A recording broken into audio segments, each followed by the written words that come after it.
નમસ્કાર મિત્રો, જીપી સિરીઝમાં આપનું સ્વાગત છે. મિત્રો, અત્યારે આપણે કેનેડા પ્રવાસમાં છીએ અને નોર્થ વેસ્ટ ટેરેટરીના યલોનાઇફ શહેરમાં છીએ. અહીંયા આ સી ગલ પક્ષી છે, બહુ નિર્ભય બધે ફરતા હોય છે, રોડ ઉપર ફરતા હોય છે, આકાશમાં ઉડતા હોય છે. અને ખાસ તો આ પહાડી વિસ્તાર જેવો એરિયા છે અને અહીંયા સરોવર, મોટા મોટા તળાવો છે, દરિયા જેવા તળાવો છે. એટલે અહીંયા આ સીગલ દરિયાઈ પક્ષી તમને શહેરમાં અને રોડ ઉપર ને બધે જોવા જ મળે છે. ખૂબ જ સરસ પક્ષી છે ને આપણે કેનેડાનો શહેરી માહોલ સાથે ગ્રામ્ય એ માહોલ પણ બતાવીએ છીએ. અને મોજીલા પક્ષીની મોજ જુઓ તમે.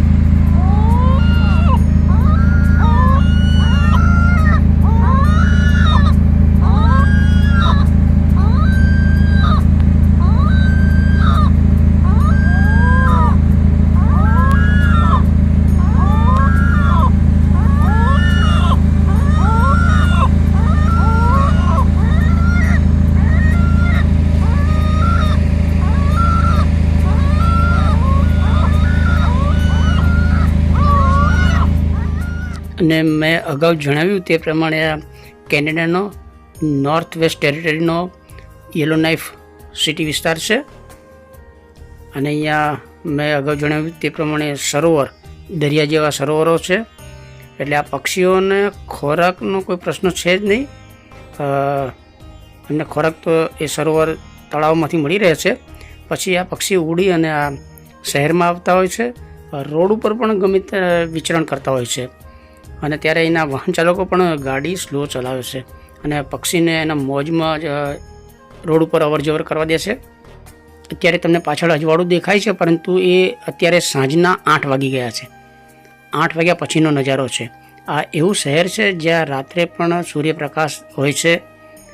અને આપણે એક મોલમાં ખરીદી માટે આવ્યા તો મોલ બંધ છે સંજોગોસાર, પરંતુ એના પ્રાંગણમાં આ પક્ષીઓનો કલરવ અને મસ્તી અને ચીસો અને મોજ કરતા જોયા. એટલે આપણે કેનેડાનું સીગલ પક્ષી એ થોડો એક વિડીયો અહીંની કુદરતી અસ્મિતા બતાવવા માટે આ શૂટ કર્યો છે. આપણે દરિયા કિનારો છે, ઓખા અને દરિયા કિનારે બધે પણ આવા સીગલ પક્ષીઓ હોય છે. અને આ પક્ષીઓ માણસની ખૂબ જ નજીક હોય છે, એના સહવાસથી એ ગભરાતા નથી. આ યલોનાઇફ શહેર છે, નોર્થ વેસ્ટ ટેરેટરી, કેનેડા. અને સાંજનું 8 વાગ્યા પછીનું આ વાતાવરણ છે.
મિત્રો, આ પક્ષીનું વિડીયો આપણે એટલે શૂટ કરવાની ઈચ્છા થઈ ગઈ કારણ કે આપણે પરિયજ વેટલેન્ડ છે, પક્ષી અભયારણ્ય કહી શકાય એવું.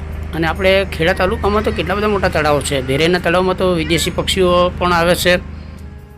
આ ઉપરાંત વાવડી ડામરીનું તળાવ જે છે ત્યાં પણ અનેક વિદેશી પક્ષીઓ આવે છે. એટલે ખાસ એ થોડું આ શૂટ કર્યું છે.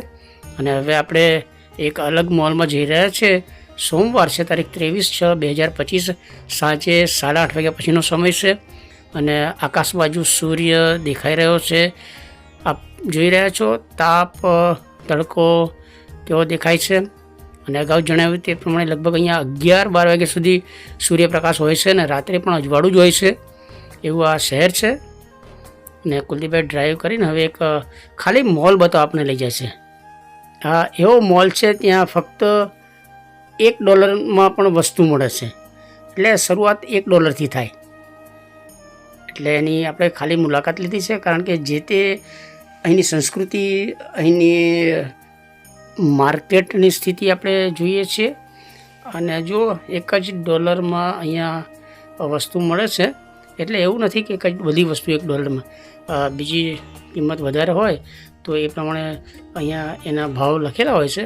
અને કુલદીપભાઈને એક એલાર્મ જોઈએ છે, એના માટે એ તપાસ કરી રહ્યા છે, પરંતુ એમને પસંદ નથી આવ્યું. એટલે હવે આપણે મોલની મુલાકાત લઈ અને ઘર તરફ રિટર્ન જઈ રહ્યા છીએ. તમે જુઓ, લગભગ હવે રાત્રિના 9 વાગ્યા પછીનો સમય છે આ. અને અજવાળું તમે જુઓ,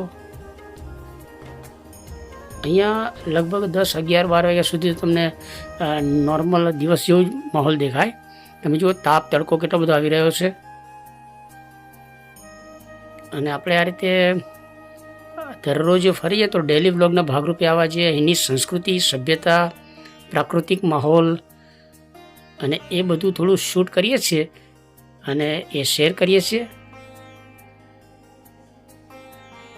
ખૂબ જ